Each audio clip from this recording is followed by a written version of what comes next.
Hi friends, आइए आज हम बुद्धि का चैप्टर कर लेते हैं, इंटेलिजेंस का। बुद्धि हमारे हर एग्जाम में, मतलब बुद्धि से रिलेटेड हर एग्जाम में आता ही आता है 1-2 नंबर का क्वेश्चंस। तो आइए देख लेते हैं। बुद्धि सोचने समझने की योग्यता है। ये बुद्धि है क्या? बुद्धि सोचने समझने की योग्यता है। जैसे मान लीजिए कि एक क्लास है, उसमें शिक्षक पढ़ा रहे हैं, उसमें कुछ 100 या 150 करके बच्चे हैं, तो सबकी बुद्धि एक नहीं हो सकती ना। सबकी IQ एक नहीं हो सकती। हर कोई एक तरह का नहीं सोच सकता। हम कुछ और सोच रहे हैं, आप कुछ और सोच रहे हैं, आपका IQ कुछ और है, हमारा कुछ और है। ऐसे होता है बुद्धि, ठीक है। तो चलिए, बुद्धि का परिभाषा तो हमने देख लिया। बुद्धि है क्या? बुद्धि के प्रकार। बुद्धि विभिन्न प्रकार की योग्यता है। बुद्धि विभिन्न प्रकार की योग्यता है, ठीक है। जैसे किसी में योग्यता है नेता बनने का, किसी में टीचर बनने का, किसी में चोर बनने का। जैसे मतलब हर तरह की IQ, जैसे आपने सुना ही कि IQ अलग अलग होती है, किसी का सेम नहीं होता। तो विभिन्न प्रकार की IQ होती है, ठीक है। अब बुद्धि को तो हम देख नहीं सकते, तो बुद्धि भाई होती कैसी है? हम थोड़ी ना बुद्धि को देखते हैं कि ये बुद्धि है, ये तो हमारा माइंड का चीज़ है ना। तो बुद्धि होती अमूर्त है, ठीक है। बुद्धि अमूर्त होती है। बुद्धि होती कैसी है? अमूर्त होती है, ठीक है।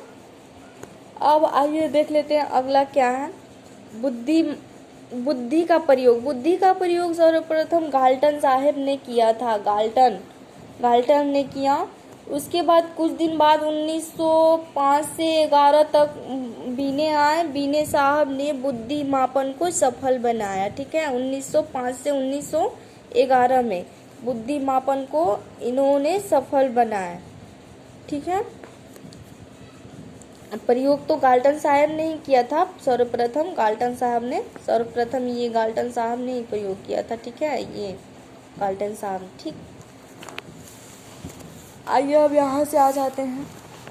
अल्फ्रेड बीने ने 1911 ईस्वी में एक तत्व का सिद्धांत दिए। जैसे जो अल्फ्रेड बीने हैं, उन्होंने एक तत्व का सिद्धांत दिया। उन्होंने कहा कि बुद्धि एक तत्व की होती है, मतलब समान होती है, सबकी IQ समान होती है, मतलब इस तरह का उन्होंने कोई परिभाषा हमें दिया, ठीक है। एक तत्व का इस तरह का कोई परिभाषा उन्होंने दिया एक तत्व का। और उन्होंने कहा कि नहीं, IQ समान होती है। तो 1905 से 1911 तक वो रहे बुद्धि के परीक्षण करने में, उन्होंने ही सफल बनाया। तो उसके बाद क्या हुआ कि आए हमारे स्पीयरमैन, देखिए, इन्होंने ये कहा, इन्होंने द्वितीय तत्व का सिद्धांत दिया। इन्होंने ये कहा कि नहीं, ऐसा थोड़ी ना है कि बुद्धि सबकी एक ही तरह की होती है। इन्होंने कहा कि नहीं, बुद्धि द्वितीय तत्व होती है, मतलब 2 प्रकार की होती है। द्वितीय तत्व का सिद्धांत स्पीयरमैन ने दिया, ठीक है। द्वितीय तत्व का सिद्धांत स्पीयरमैन ने दिया। ऐसा इन्होंने स्पीयरमैन ने कहा। फिर ये अपने ही बातों से पलट गया और इन्होंने कहा फिर कि नहीं, बुद्धि त्रितत्व होती है। तो आप ऐसा कह लीजिए कि बुद्धि का द्वितीय तत्व का सिद्धांत द्वितीय तत्व और त्रितत्व का सिद्धांत स्पीयरमैन ने दिया, ठीक है। स्पीयरमैन ने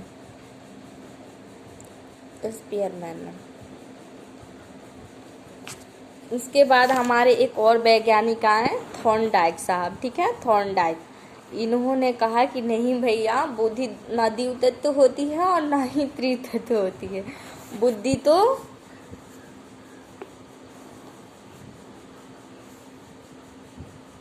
बुद्धि तो बहुतत्व होती है। देखिए यहाँ पे, बुद्धि तो बहुतत्व होती है। इन्होंने ये कहा कि बुद्धि तो बहुतत्व होती है। ये यूएस के ये थे, ठीक है। इन्होंने कहा कि नहीं भैया, बुद्धि तो बहुतत्व होती है। फिर इनका विरोध करने आ गए थ्रस्टन साहब। फिर इन्होंने समूह तत्व का एक और मतलब बुद्धि का प्रयोग दिया। तो ऐसे आप कह लीजिए, मेरा कहने का अर्थ ये था आपको बताने का कि हमारे बुद्धि में तीन या चार वैज्ञानिक का नाम आ जाते हैं। बीने साहब का, अल्फ्रेड बीने का, और स्पीयरमैन का, थॉर्नडाइक साहब का, और अगला है थ्रस्टन का, ठीक है, थ्रस्टन साहब का। तो इस तरह से ये चार लोग हैं जो बुद्धि के परिभाषा में सम्मिलित हैं। तो आप इन्हें याद कर लीजिएगा एक बार, ये आते हैं हमारे एग्जाम में। अब आइए बताते हैं आपको बुद्धि लब्धि। यहाँ आ जाइए, बुद्धि लब्धि।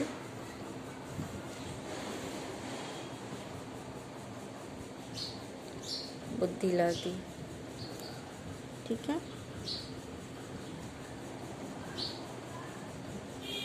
देखिए IQ होते हैं क्या है, मानसिक आयु बटे वास्तविक आयु, ठीक है, मानसिक आयु बटे वास्तविक आयु। लेकिन ये चीज़ जो है ना, मानसिक आयु बटे वास्तविक आयु, इससे हम IQ का मतलब निकाल नहीं सकते। जिसका IQ मतलब निकालना है आपका, ये न्यूमेरिकल आ जाता है मैथ में, इसे हम नहीं निकाल सकते। इसके लिए एक नया IQ टर्मन साहब ने दिया। देखिए, इसको बता देते हैं आपको, इसको अस्टर्न साहब ने दिया। मानसिक आयु बटे वास्तविक आयु को अस्टर्न ने दिया। अस्टर्न ने सूत्र, ये अस्टर्न ने दिया था, ठीक है, अस्टर्न ने दिया। लेकिन इनके बाद एक और आए टर्मन साहब, टर्मन जी। ये देखिए हमारे वैज्ञानिक टर्मन साहब, इन्होंने कहा कि नहीं, इससे तो थोड़ी ना निकल सकता है, जिसे IQ निकालना है, आपका न्यूमेरिकल बनाना है, तो इससे तो नहीं हो सकता ना। तो उन्होंने इसमें 100 को ऐड किया। तो हमारा IQ यही प्रयोग होता है, IQ मानसिक आयु बटे वास्तविक आयु गुणे 100, ठीक है, मानसिक आयु बटे वास्तविक आयु गुणे 100। तो ये हो गया हमारा बुद्धि लब्धि का परिभाषा, और ये हो गया बुद्धि लब्धि का परिभाषा, और ये IQ का सूत्र। ये तो अब चाहे तो IQ का सूत्र नोट भी कर सकते हैं, इसे टर्मन साहब ने दिया था।